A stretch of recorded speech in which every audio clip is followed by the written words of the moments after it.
Hai kawan,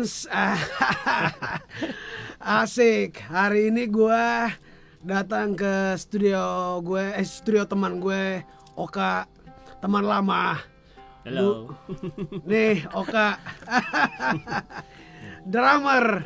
Oka ini dulu pernah bantu saya zaman tahun 2008 ya kayak 2008. Lupa. Iya, 2008. Waktu itu kita bawa ada satu single project waktu itu gua sama Angga, terus kita recycle, ada lagunya Om Tito Sumorsono, terus yang pernah dibawain lagu itu pernah dibawain sama almarhum Chrisye, dan habis itu kita rubah, kita aransemen lagi dengan aksen rock gitu, dan Oka drummernya. Lagu itu judulnya Kisah Cinta ya. Jadi udah lama nggak ketemu Oka, dari udah berapa tahun ya. Lama Nah sih. udah lama ya. Lama, iya. Iya, berkabar aja biasa lewat media sosial, cuman karena situasi corona, pandemi ini, akhirnya mau nggak mau kita harus ketemu, harus ngobrol. Yo benar. Daripada tanya kabar di telepon doang, hari ini gue tanya kabar langsung. Apa kabar lu, Kak? Ya. Ya kan? Benar. Apa kabar? Haji Gile, apa kabar ya? Apa kabar gue ya? itu cuman ilustrasi betapa gilenya zaman sekarang dengan COVID-19 ini. Sampai gue sendiri kadang-kadang iya kabar gue gimana ya?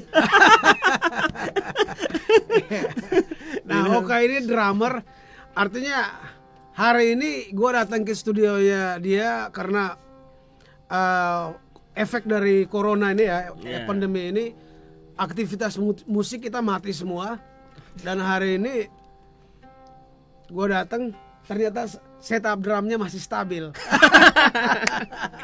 Ya, setiap player punya mainan yang sesuai dengan orang-orangnya. Nah, Oka salah satu drummer yang punya setup drum yang wow. Lihat aja nih kawan. Lihat aja kawan-kawan, lihat aja. Iya begitu deh.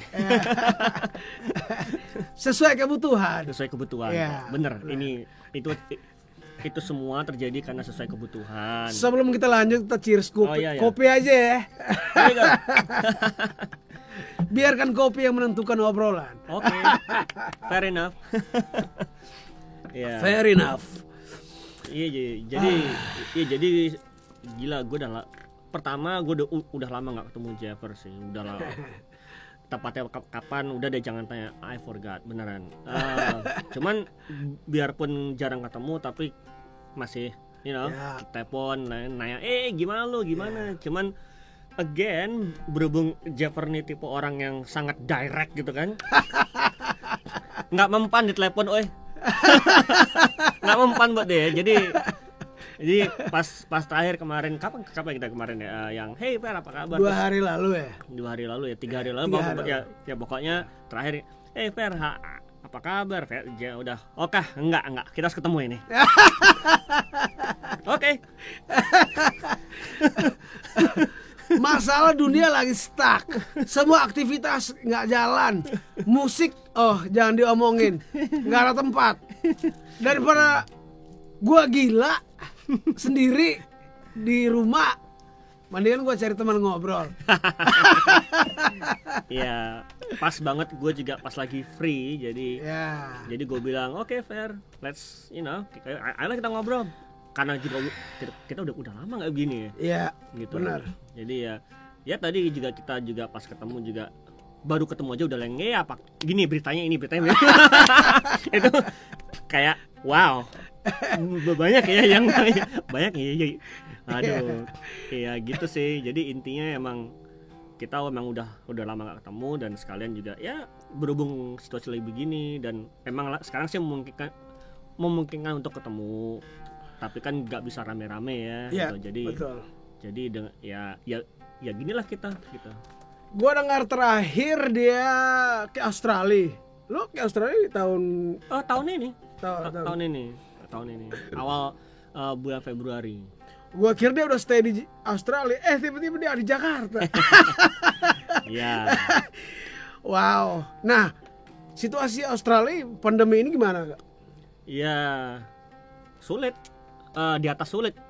Kalau kita tahu kata sulit itu dia di atas kata sulit. Nah, Wow. gitu. Jadi lu di kota mana waktu itu? Gue di Melbourne. Wow. Nah, Melbourne itu buat yang pernah kesana pasti tahu lah. Itu Melbourne itu kota yang hidup banget. Ya. Kota yang intinya lu nggak bakal bosen deh. Lu nggak bakal bosen di Melbourne. Kalau kondisi normalnya ya. Tapi begitu COVID-19 ini, yang bisa gue ceritain gini aja. Kalau lu pernah nonton kayak film-film Walking Dead, nah itu yang terjadi di Melbourne. Wow. Mencekam. Ya. Bahkan gue pernah harus janji, gue ada janji ke dokter dan gue harus naik kereta buat ke dokter. Biasanya di jam itu gue siang janji ya, jam 1 siang gue janji.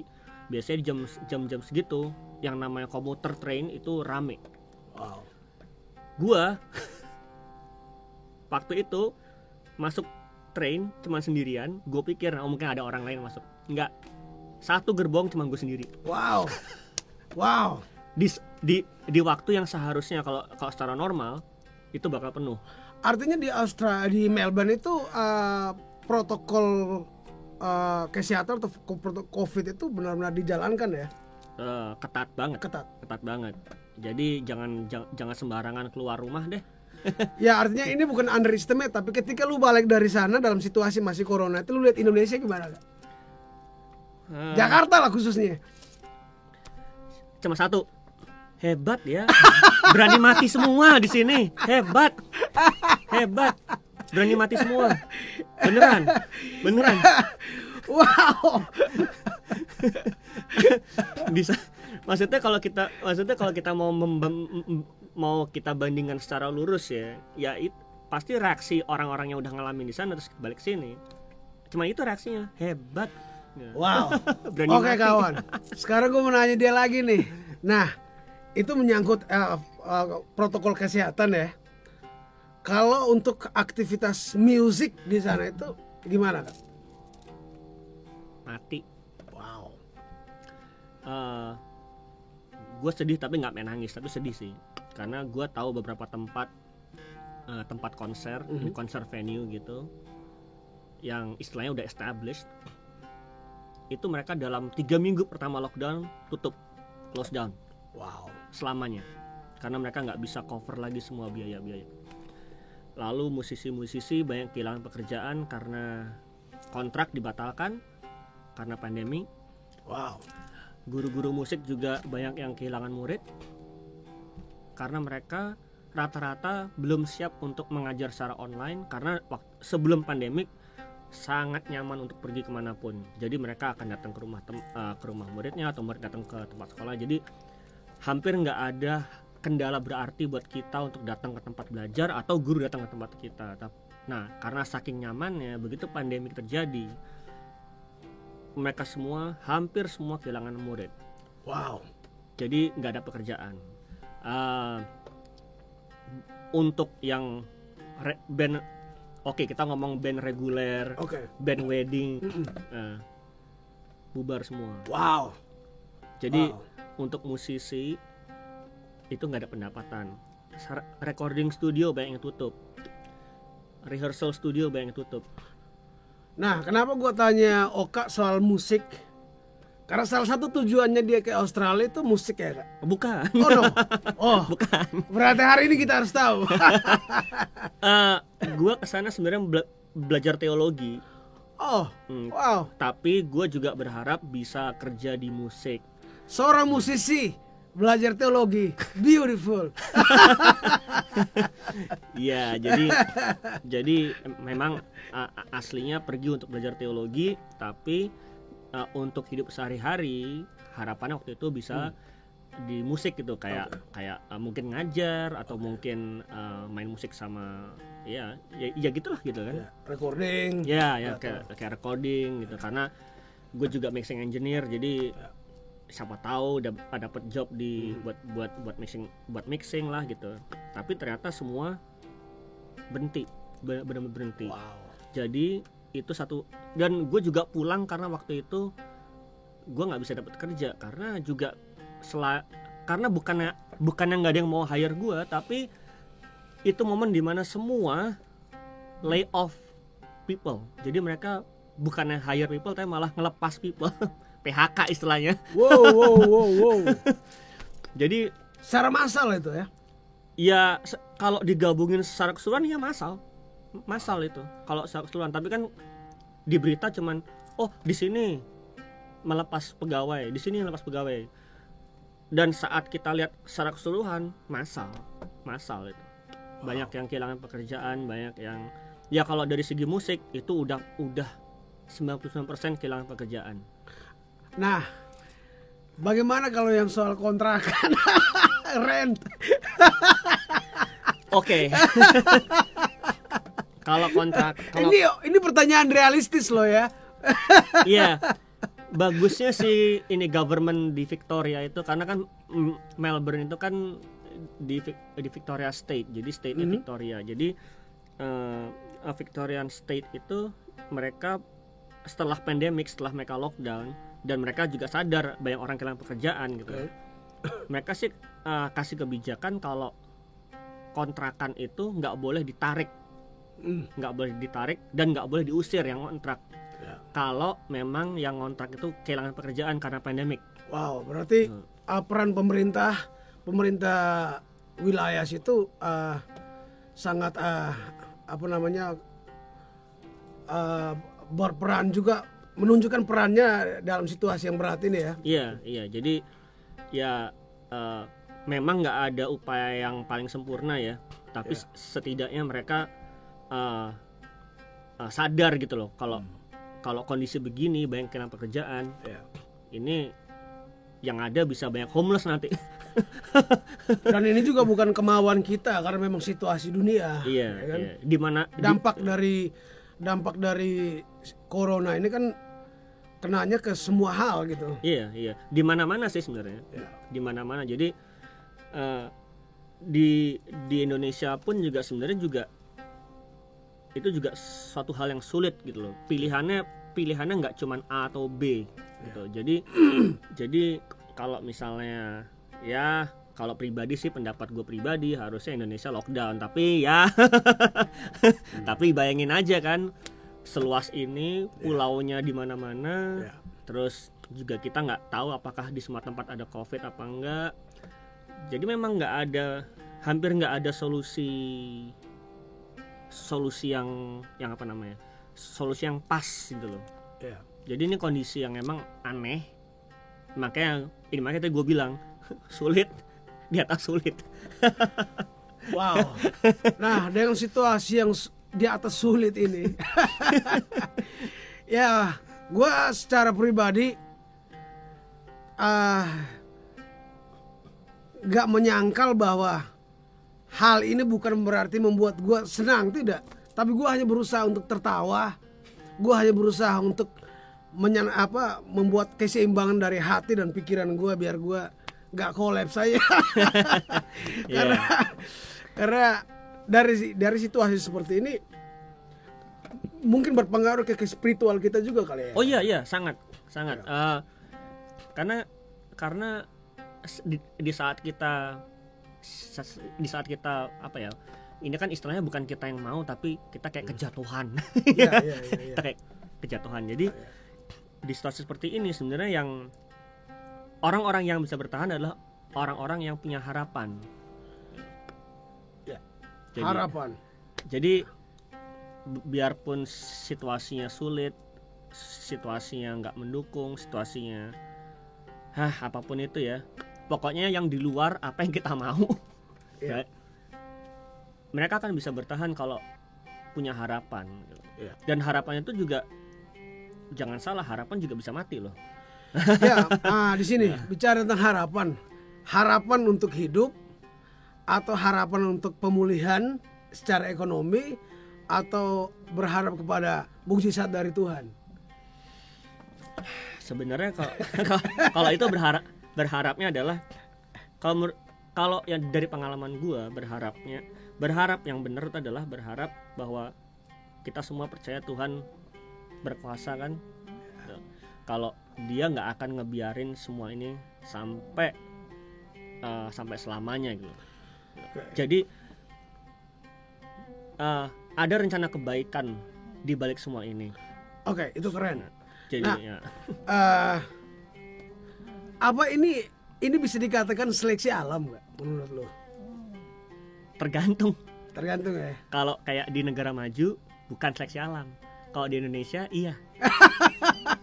Kok bisa gitu? Ya, sekarang gimana? Jangan keluar rumah, demo. Seleksi alam lah. Iya kan? Jadi sebenarnya ya jadi tergantung sebenarnya gimana kita merespon situasi ini. Kalau emang kita benar-benar oke, kita bukan paranoid tapi kita waspada, bijak gitu ya, dan kita bijak dan ada waspada, ini nggak akan jadi seleksi alam. Tapi saat kita yang ya whatever deh gitu, ya itu seleksi alam gitu. Ya karena memang situasi seperti ini ada orang yang bisa survive ini kan survive secara ekonomi, survive secara psikologi gitu kan. Nah sejauh ini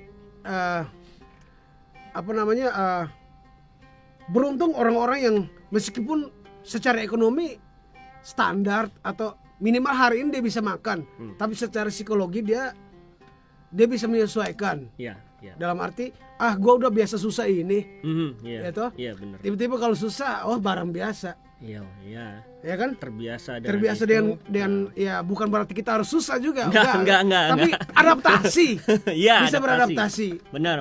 Adaptasi dari situasi berat ini. Tapi ada kelompok orang yang biasa segala urusannya itu lancar-lancar aja. Tiba-tiba pandemi ini membuat semuanya terbatas. Minim, bahkan segala aktivitas itu minim banget untuk aktivitas yang keluasannya dia itu dibatasin gitu. Itu kadang-kadang nyerangnya ke psikis gitu. Iya, kayak tadi kita yang pas kita ini kan kondisi seperti ini nih udah pasti langsung masuk ke psikologi. Udah pasti karena kan semua yang kita udah terbiasa, siapapun kita udah punya semacam standar untuk kita ngapa-ngapain gitu kan. Nah, begitu standarnya diputar balik segala macam, udah pasti di sini kita nggak nyaman. Pertama nggak nyaman. Kalau udah nggak nyaman tuh udah psikologi artinya. Itu bisa merembet ke yang lain-lain. Nah makanya kemampuan untuk beradaptasi itu sebenarnya, ini pendapat pribadi gue ya. Kemampuan adaptasi itu sebenarnya hanya bisa diperoleh dengan itu, punya harapan itu. Kalau nggak punya harapan, gue suka kata itu harapan, karena dari kalau kita melihat sejarah orang-orang hebat dari zaman dulu, orang-orang pelaku sejarah di dunia itu, semuanya itu bisa membuat cerita hebat itu karena harapan. Memang. Karena kan kita, siapa sih dari kita yang bisa ngeliat masa depan gitu. Bahkan yang bisa ngeliat masa depan pun salah kan. Gitu loh. Jadi artinya nggak ada yang bisa ngeliat masa depan. Tapi saat kita punya harapan gitu, itu kan itu bisa menopang kita gitu untuk kita nggak tahu apa yang terjadi besok, tapi kita punya harapan bahwa besok akan lebih baik. Right? Hope. Dengan hope itu, saat besok datang dan ada sesuatu yang terjadi, kita bisa adaptasi karena kita punya harapan apa? Besok akan lebih baik lagi. Beautiful. Beautiful. Harapan. Hope. Nggak bisa itu sebenarnya ini dasar banget sih. Hal dasar itu yang saat ini banyak orang hilang kan. Situasi ini membuat banyak orang hilang akan itu. sebagian orang yang karena kepekaan dia bisa beradaptasi dalam harapan itu. Iya. Ya toh? Tapi kalau ada orang yang itu tadi yang udah terbiasa gampang, semuanya lancar, tiba-tiba stuck, kan dia butuh waktu untuk bisa menyesuaikan. Iya, benar. Ya kan? Benar. Jadi kalau dari observasi gue sih ya begini. Mau dia itu hidupnya sebelumnya susah atau hidup sebelumnya gampang. Ini saat ini nih momen dimana semuanya kena challenge, semuanya gitu. Bahkan orang yang susah pun ada yang nggak bisa adaptasi, ada. Jadi relatif berarti ya. Jadi kondisi kayak COVID-19 kayak wabah sekarang ini itu benar-benar again ini bukan seleksi alam tapi memperlihatkan mana orang-orang yang sebenarnya bisa adaptasi, mana yang nggak bisa. Mau dia tadinya hidupnya udah susah atau yang hidup udah gampang. Karena ada orang-orang yang hidupnya udah gampang, mereka bisa adaptasi. Bisa ada gitu. Tapi gue juga ngeliat orang-orang yang sebelumnya emang hidupnya nggak gampang, tapi ternyata jadi makin nggak bisa adaptasi. Ada juga gitu. Jadi itu sebenarnya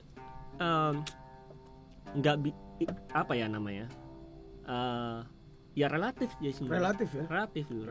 Relatif banget. Dan yang gue observasi lagi orang-orang yang bisa adaptasi ya kembali lagi harapannya itu. Ya karena orang-orang yang gue observasi gue kenal jadi gue bisa tanya dong, lu kenapa bisa bertahan, lu gimana bertahan gitu, gimana cara lu beradaptasi, lu kenapa kok ketawa aja. Lu kenapa kok fine aja, ada masalah nggak lu? Ada, cuman gimana ya gue nggak mikirin masalah. Oh ya. Kadang-kadang kalau masalah udah terlalu berat lu jangan terlalu mikir terlalu dalam. Mendingan lupain aja. Karena lu nggak mau bermasalah pun gimana caranya lu mengumpet. Sebenarnya masalah itu mau kapan pun akan terus ada. Jadi terus terang buat gue harus balik ke Jakarta, gue masalah banget ya buat gue. Itu masalah banget buat gue. Tapi apakah terus gue stres atau gue ini? Enggak, gue nggak stres karena gue juga yakin bahkan kalau gue pun stay di Melbourne, masalah gue tetap akan ada gitu, you know. Jadi apakah kita harus terlalu stres soal masalah? Enggak juga. Apakah situasi sekarang itu berpengaruh ke kontrol diri juga lah ya? Bagaimana kita bisa mengontrol diri juga ya? Kontrol diri mah udah dari dulu sebenarnya. Iya, harusnya. Sebenarnya kalau menurut gue, kalau baru sekarang mau kontrol diri telat.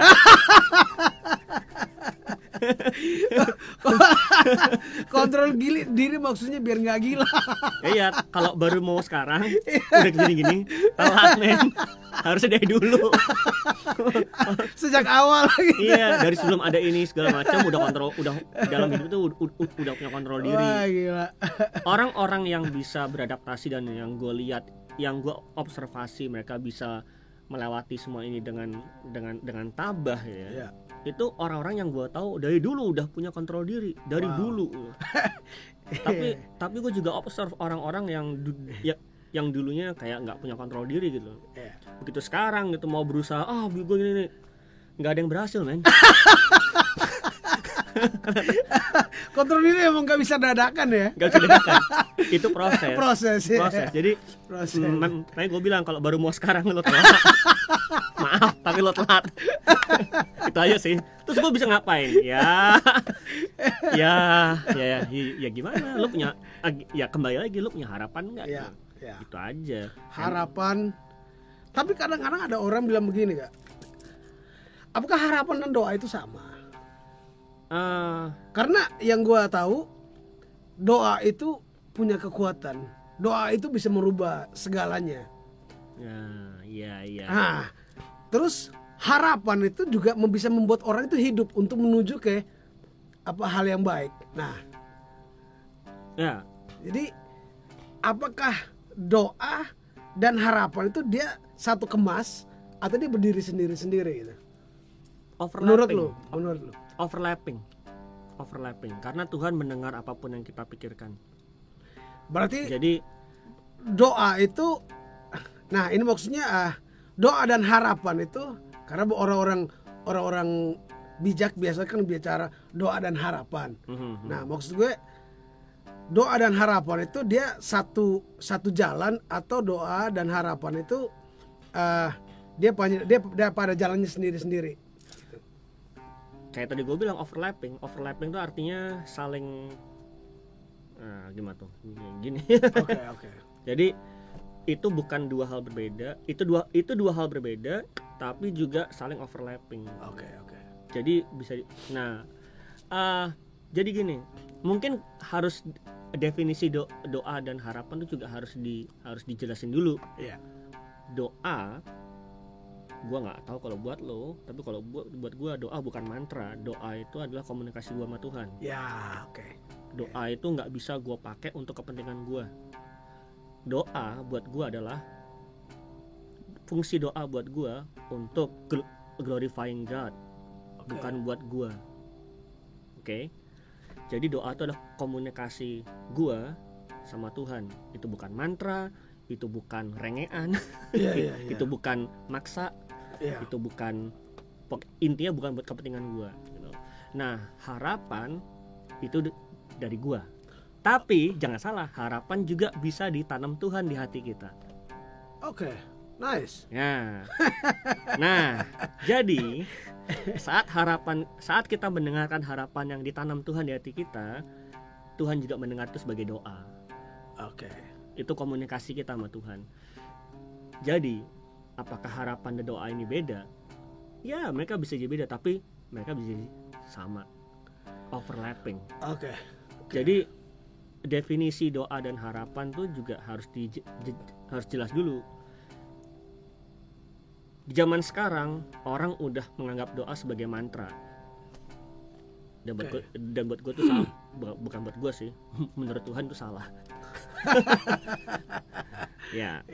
Jadi itu mantra ya. Doa sudah jadi mantra. Ya, Akhir-akhir ini orang menjadikan doa itu sebagai mantra. Iya. Tapi ada yang jadikan mantra, tapi ada yang jadikan ritual. Sama doa aja. dan ritual sama? Atau mantra dan ritual? Mantra ritual sama. Ritual membutuhkan mantra membutuhkan ritual. Sama.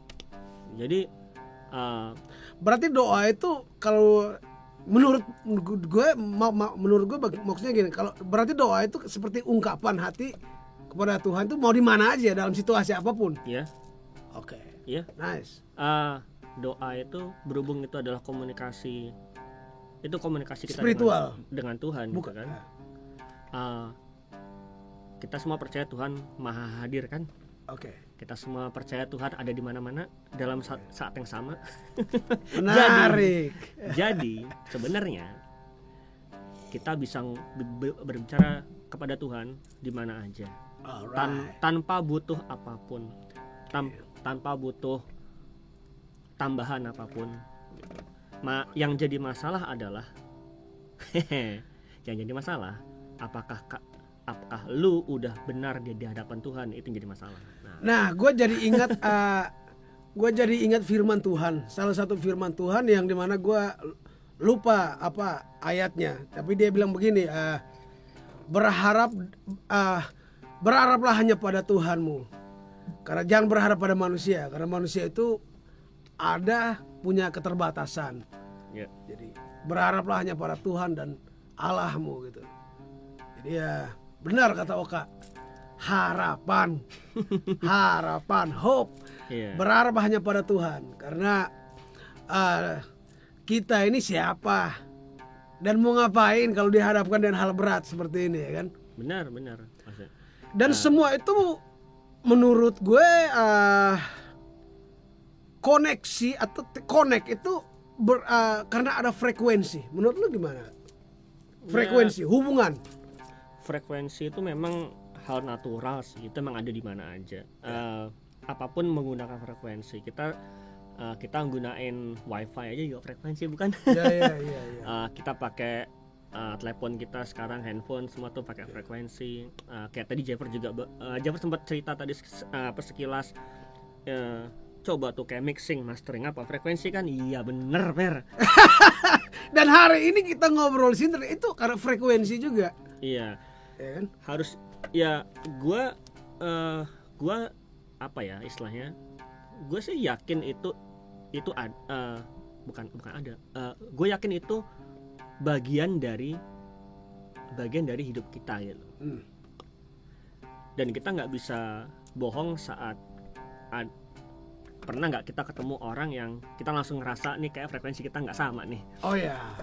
Iya. Pasti pernah kan? Iya, benar. Memang belum bisa dibuktikan secara saintifik kalau itu ada hubungannya sama frekuensi. Tapi kita punya brainwave, kita punya gelombang otak dan itu juga something gitu loh. Oke. Right? Jadi gua nggak tahu hubungannya bener apa enggak, tapi pasti kita pernah gitu loh ngerasa kayak ini kayaknya gue frekuensinya nggak nyambung sama dia. Frekuensi dia kayak di mana, gue di mana gitu. Iya. Pasti pernah kan? Iya. Ini bukan soal menilai buku dari sampulnya enggak. Iya. Tapi memang itu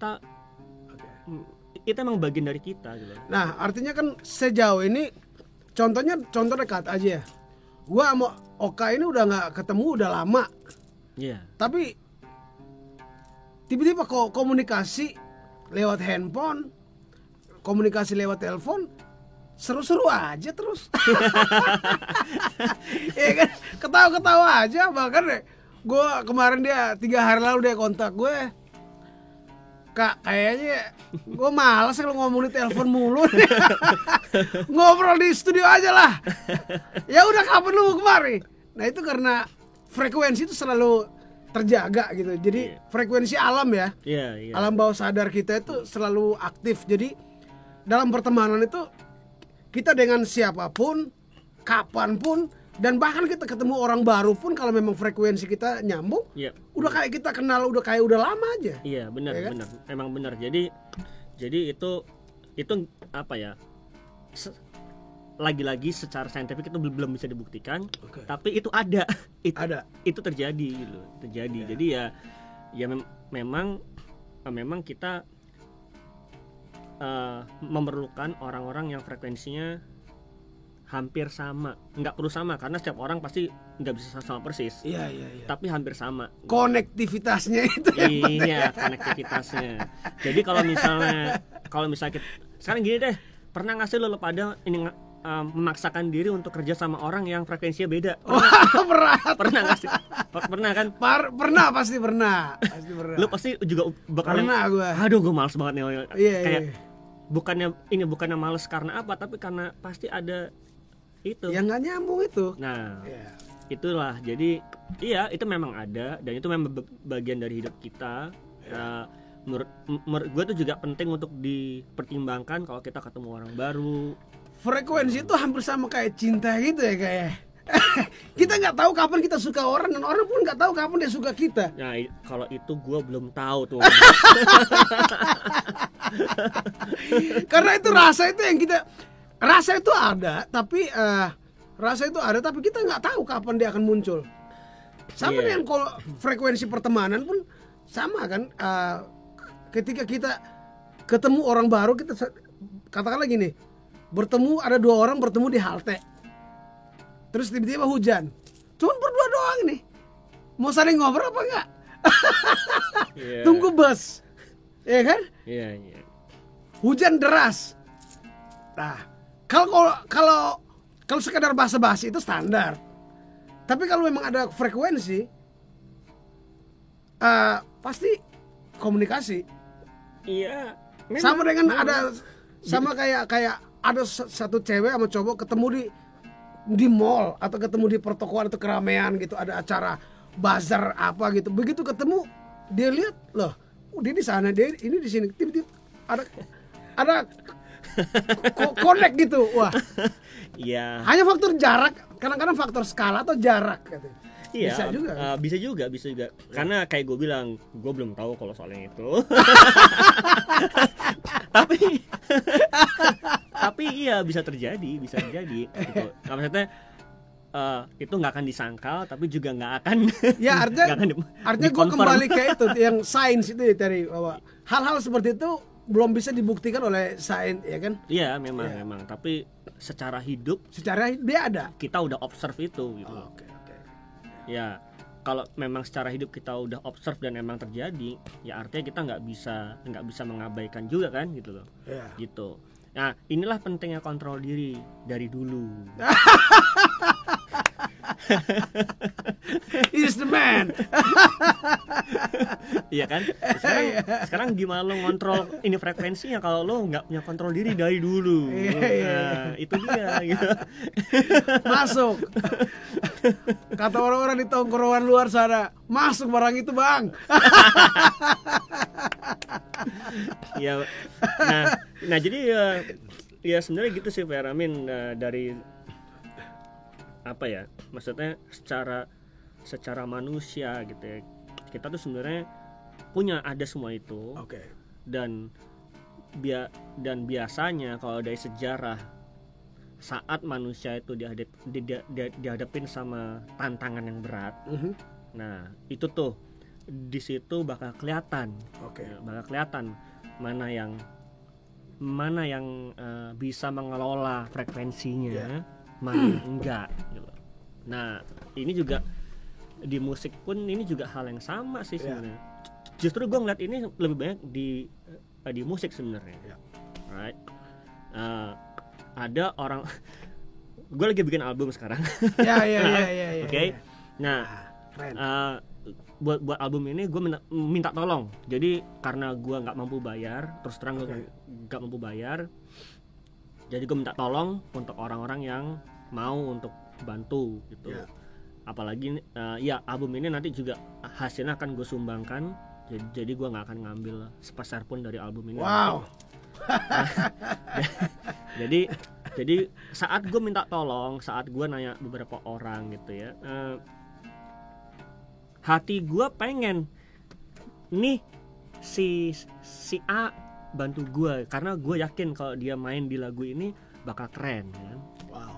Tapi saat berkomunikasi ada satu sisi gue yang ngerasa frekuensi kita nggak nyambung. Wow. Gitu. Akhirnya ya karena itu ya sudah gitu. Gue nggak akan memaksakan itu gitu. Ya kalau misalnya frekuensinya nyambung, ada juga yang frekuensi nyambung tapi ternyata nggak bisa bantu karena kesibukan atau beberapa alasan lah. Iya, kalau itu nggak apa gitu loh, karena emang ya udah nggak apa kan. Tapi frekuensi nyambung gitu. Dan kita bisa komunikasi enak saat mereka nggak bisa, mereka bilang maaf gue nggak bisa karena ini. Itu frekuensi kita nyambung.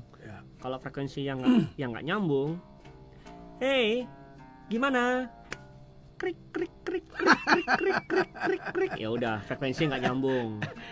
Dan gue nggak salahin, nggak karena ya kan gitu. Nah kawan, gue kenal Oka itu dari musik. Nah gue kenal Oka itu dari musik dari berapa tahun lalu. Nah artinya dalam konteks musik secara profesional, di jalur musik profesional kita kenal di situ. Tapi kalau bicara dalam konteks profesional, kadang-kadang kita bekerja dalam konteks profesional itu nggak perlu harus berteman. Nggak perlu karena kita profesional. Artinya lu bisa gua bayar atau ya karena kita membeli profesionalitasnya dia kan. Tapi di sini beda. Dari di dalam kerja musik ada pertemanan ternyata, dan dari pertemanan itu terbawa oleh frekuensi yang dimana nyambungnya kita, akhirnya sampai hari ini kita ngobrol. Iya kan? Iya soalnya gue percaya dari dulu gue percaya kalau musik tuh nggak cuma soal bisnis. Dari dulu gue percaya itu.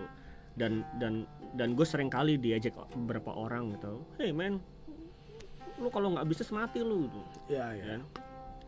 bukan artinya gue mengabaikan bisnisnya enggak, tapi gue juga percaya bahwa ada pertemanan di situ gitu kan.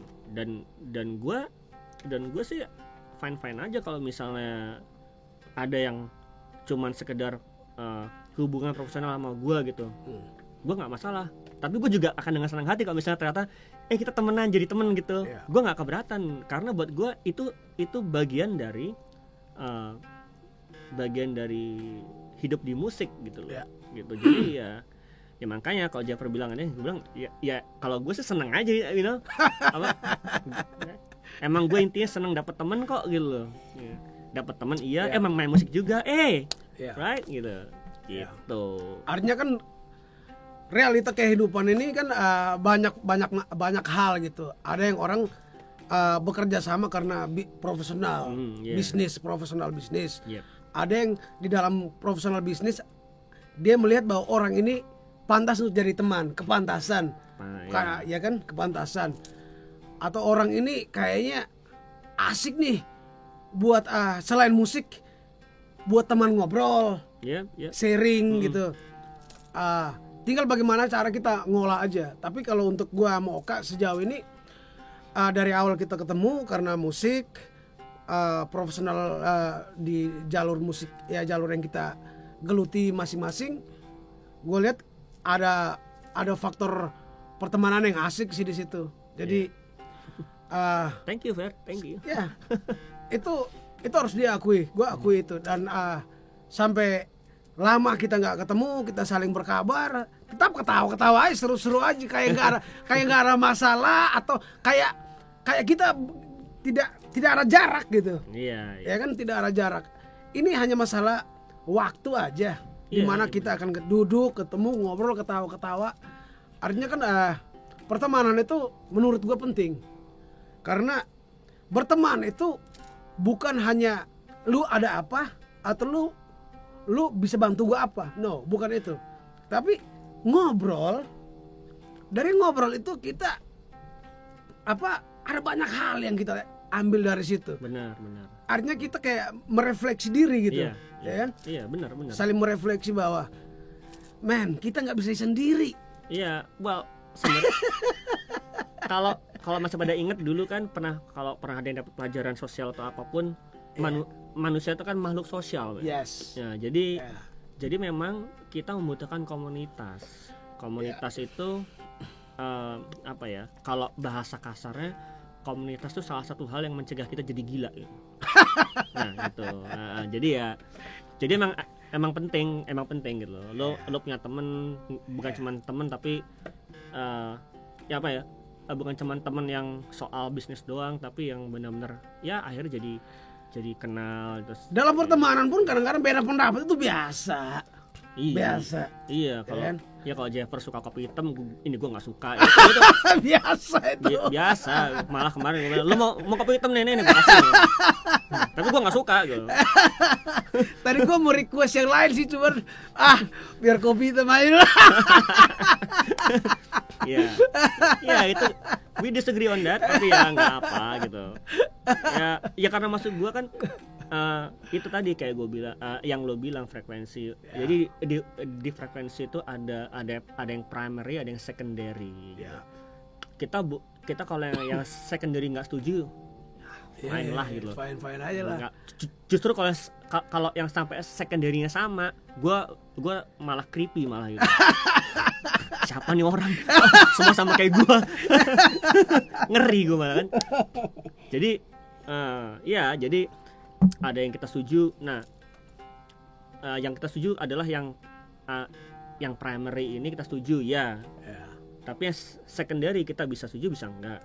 Itu nggak masalah gitu.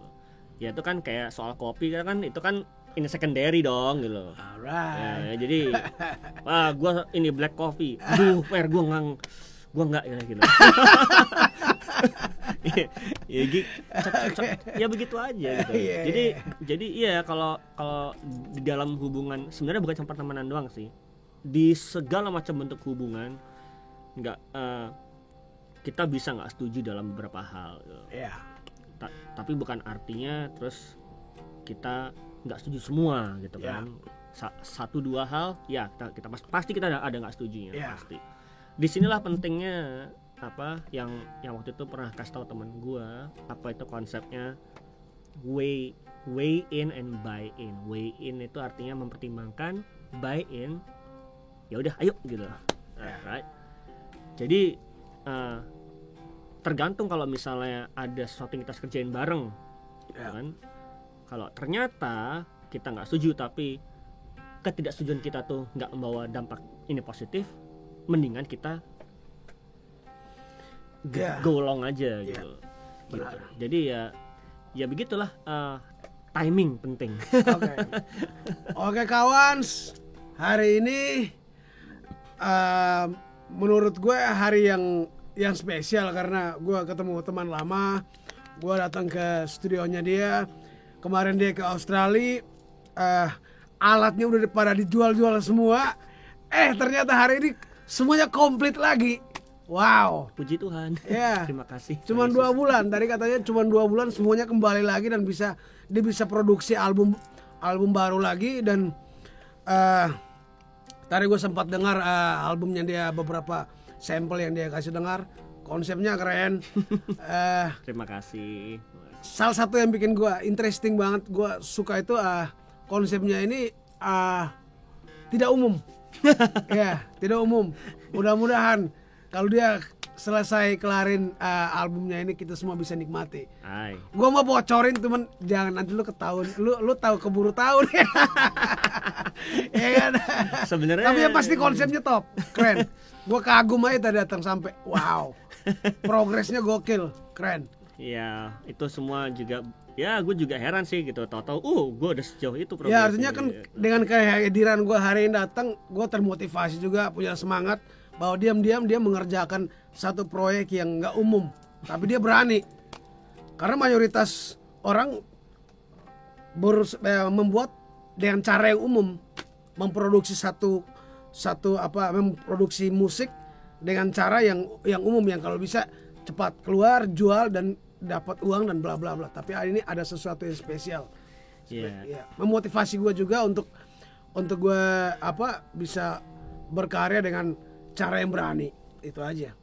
Well, yang penting kerjain aja. Ya, hati yang gembira adalah hal yang hebat dalam kehidupan. Hati yang gembira adalah obat, kawan. Nah, itu maksudnya.